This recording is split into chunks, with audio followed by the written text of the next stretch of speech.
Hello there and welcome to our Shield of the Sun video. In our video series on the prophecy of Daniel, we're going to be continuing our lessons from the book of Daniel. So from where we left off in Daniel chapter 11 and verse 6. And in the end of years they shall join themselves together. For the king's daughter, and we established this king is a fallen angel, and this daughter is a feminine of the giant races, of the south shall come to the king of the north. So this king of the north is also a fallen angel, to make an agreement, but she shall not retain the power of the arm, neither shall he stand nor his arm, but she shall be given up, and they that brought her, and he that begot her, and he that strengthened her in these times. So there is also an agent of the king of the north who is different from the fallen angels, and he is the power behind the regime of the north, who eventually is manifested as the Antichrist. But before that happens, we read this.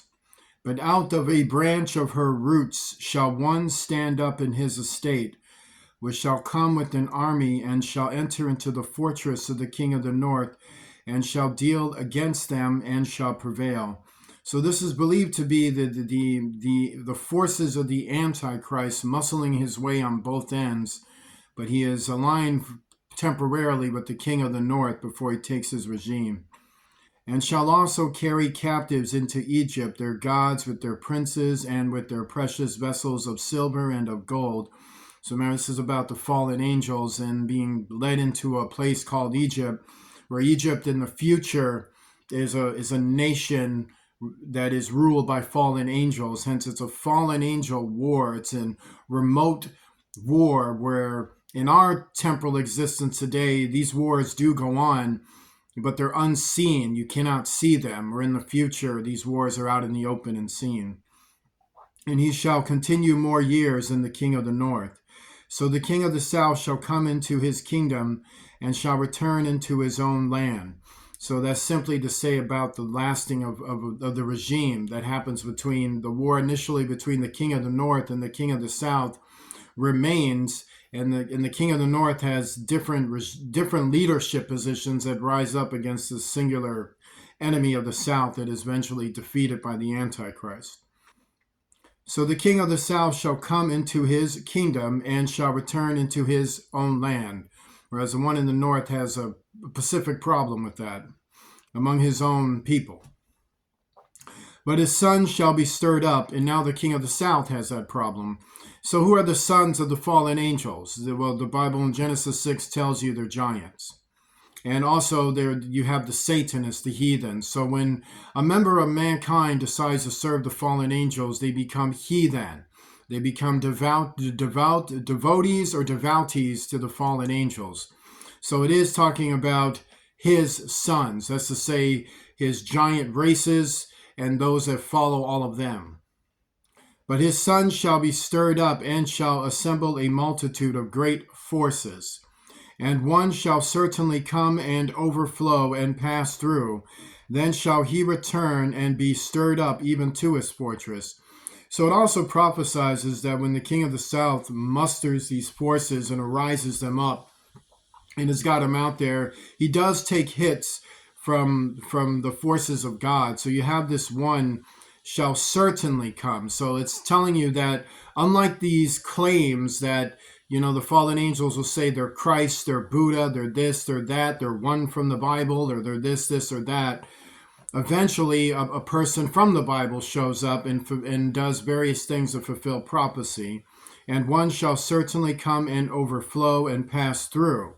So that's attacking the king of the south. So he raises up an army that becomes too big for its britches, also to upstart the prophecy that's written.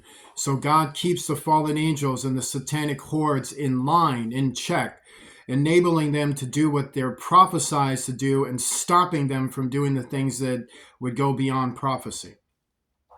And be stirred up even to his fortress. So one attacks the bulk of his army and forcing the rest of the army to applicate their measure to the war that's been given. And the king of the south shall be moved with choler, because he's angry that happened to him, and shall come forth and fight with them, even with the king of the north. So he wants to fight with everybody, but specifically now he has to fight with the king of the north. And he shall set forth a great multitude, but the multitude shall be given into his hand. And when he have taken away the multitude, his heart shall be lifted up. So he just means he starts genociding people as a way to demonstrate his power. And he shall cast down many 10,000s, but he shall not be strengthened by it. So after genociding many 10,000s, he's not strengthened by these efforts. For the king of the north shall return, and shall set forth a multitude greater than the former, and shall certainly come after certain years with a great army and with much riches. And in those times there shall many stand up against the king of the south. So you notice that the king of the north, it has a lot of regime changes before the Antichrist is fully revealed. Also the robbers of thy people shall exalt themselves to establish the vision, but they shall fall. So you got people just in gainsaying while this is going on. While you got this massive war going on between the king of the north and the king of the south, people in between are trying to benefit themselves from it. So that's what it is to have a heathen civilization. And there's no rhyme, there's no reason, there's no common sense. It's just kill, kill, kill, destroy, destroy, destroy, rob, rob, rob, see what I can get. And they don't care. There's no understanding of father, mother, brother, sister, marriages, all that good stuff that makes our society cool is not in the future. That stuff is buried and destroyed by heathens who want to worship fallen angels, and then they get what they wish for in catalysms in an entire world that's been succumbed. And in those times there shall many stand up against the king of the south. Also the robbers of thy people shall exalt themselves to establish the vision, but they shall fall. So the king of the north shall come, and cast up a mount, and take the most fenced cities, and the arms of the south shall not withstand, neither his chosen people, neither shall there be any strength to withstand. So the king of the north has this resurgence of power and energy.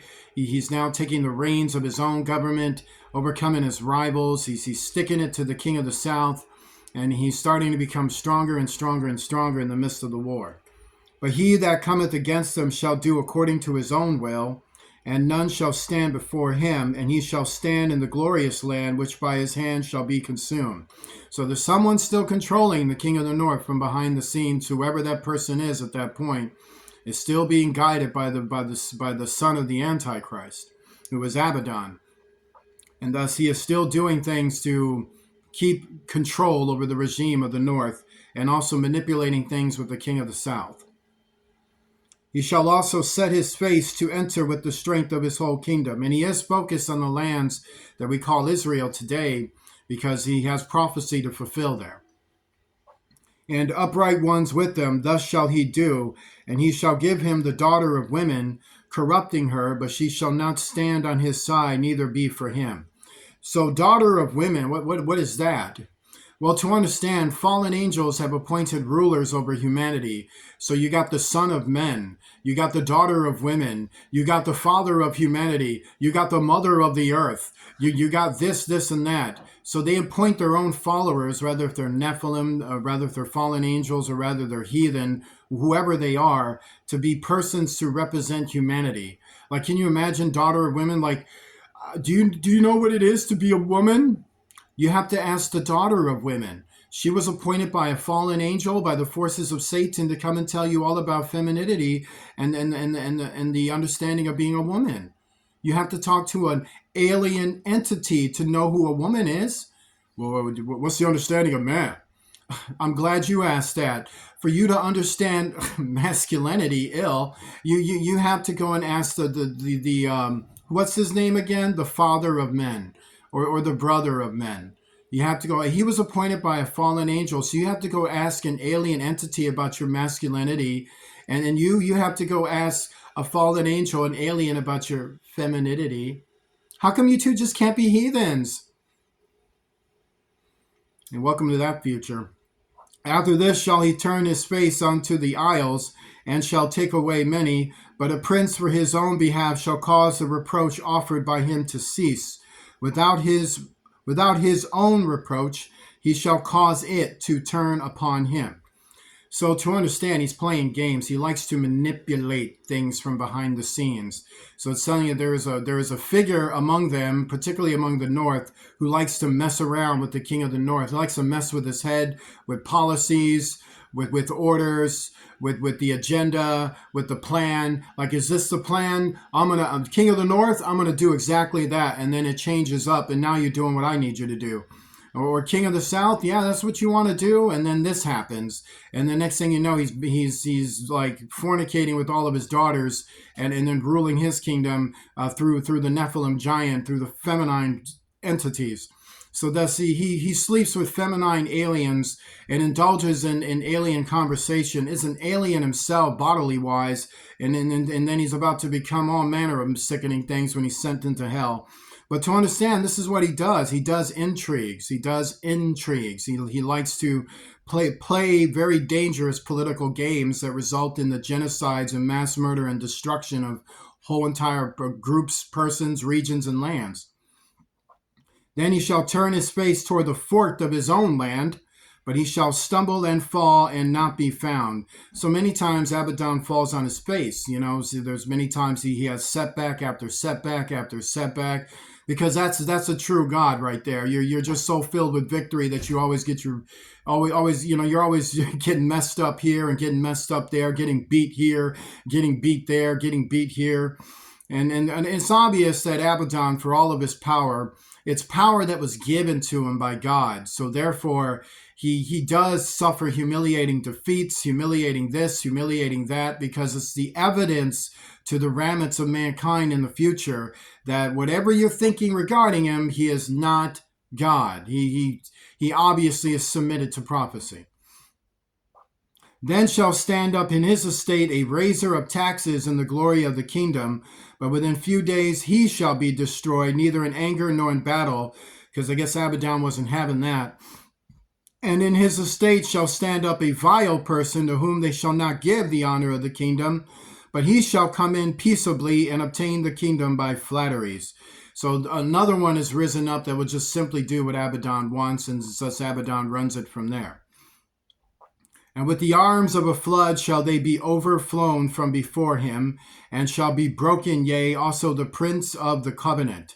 So that's to say that that's another type of ruler where when he rises up and makes some promises, it's not happening. And after the league made with him, he shall work deceitfully, because he works for Abaddon, for he shall come up and shall become strong with a small people. So that's to say, Abaddon's regime takes over these other institutions of the North, and is taking the reins of the army to devastate what's left, or to devastate what's left, really, of the king of the South. He shall enter peaceably even upon the fattest places of the province, and he shall do that which his fathers have not done, because, Abaddon claims heritage from all manner of races and things, but actually that's not true. So whatever Abaddon does, to understand, is his ancestors never did him, because he doesn't have any. He was made in construct, so he's a entirely different thing. Nor his father's fathers, because he doesn't have any. He's constructed. What he has inside of him, it was from other persons. A bunch of DNA is in him. He shall scatter among them the prey and spoil and riches, yea, and he shall forecast his devices against the strongholds even for a time. So that's to say, high energy supernatural technology that is based in space. And so what he has is that he has armaments that are equipped that float about the orbits, and that come down into our stratosphere and into our atmosphere, or it can also be moved through spheres and remote levels. So sometimes his devices are in multi-dimensional fields that then come out from his own sphere and then are used as weapons to attack others. Sometimes they're stationed in space to guard their providences and their lands. Sometimes they're blasting each other with them. And as you can see right now is exactly what they're about to do. They're going to blast each other with them. Forecast his devices against the strongholds even for a time. That's to say, let out an energy beam that can destroy an entire city. Like, you've only seen that in Star Wars. Like the Death Star, like that. But instead of blowing up a planet, it blows up a city. And he shall stir up his power and his courage against the king of the South with a great army, And the king of the south shall be stirred up to battle with a very great and mighty army, but he shall not stand, for they shall forecast devices against him. So the king of the south couldn't muster up his own devices to match up what's happening, and thus he's taking hit after hit after hit. He's being devastated by these devices. Yea, they that feed of the portion of his meat shall destroy him. That's to say, betrayed by his own. And that meat is human beings, by the way. And his army shall overflow, and many shall fall down slain.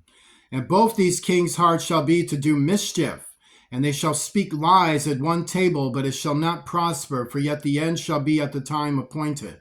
So while the devastation is going on, of course, people are complaining, King of the South, when will it stop? King of the North, when will it stop? And you're probably going, why not be so? Because they're heathens. They're a heathen population that got exactly what they asked for, and now they're being genocided. So they want it to stop so they can go back to this normal routine of killing the children of God and eating us. So that's what's really going on in their heads.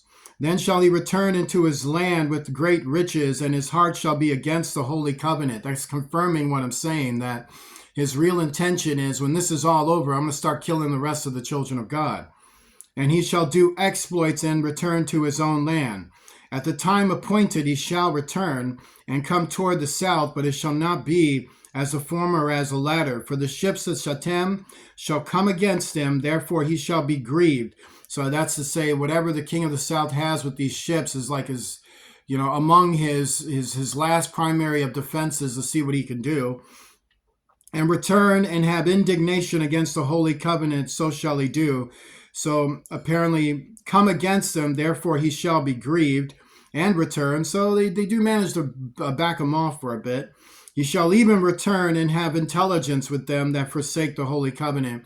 And then he starts working intel to get the children of God to betray each other. How does he do that? Well, he selects some children of God who ain't so loyal to turn against their own. An arm shall stand on his part, and they shall pollute the sanctuary of strength, and shall take away the daily sacrifice. So what's happening in the lands of Israel in the future is that you do have a remnant of Israelites at that time who managed to gain back their lands. But as they gain back their lands and they start bringing back their ancient traditions, here comes Abaddon to ruin it. So then he comes down there and replaces everything with himself. You doing offerings? No, here are the offerings you're going to be doing. You got a structure you're building for your people to gather? No, tear that down and name it after me. You got a street for you? No. What is that? The street of Joshua? The street of Joseph? No, change that to Abaddon. What do we got over here? Is that the building of the house of the house of Abaddon? Change that name, get rid of that symbol. I don't want to see those flags anymore. I want to see this flag waving. And they shall place the abomination that make it desolate. So instead of worshiping God, they start to be forced to worship Abaddon, those that are forced to do so. So I'll continue in our next video with what happens. With that being stated, join me in a prayer. Our Father, who art in heaven, hallowed be thy name. Thy kingdom come, thy will be done, on earth as it is in heaven. Give us this day our daily bread. Forgive us of our debts, as we forgive those who are our debtors. Lead us not into temptation. Deliver us from evil, for thou art with us. For thine is the kingdom, power, and glory, forever and ever. In the name of Jesus Christ, the King of heaven. Amen. If you'd like to donate to Shield of the Sun, please do so using Cash App to $, Shield of the Sun, spelled in small case letters close together. Please remember to weekly donate to this ministry to keep this ministry going, as any ministry is kept going with donations. I want to say God bless you to each and every one of you, and I shall see you soon.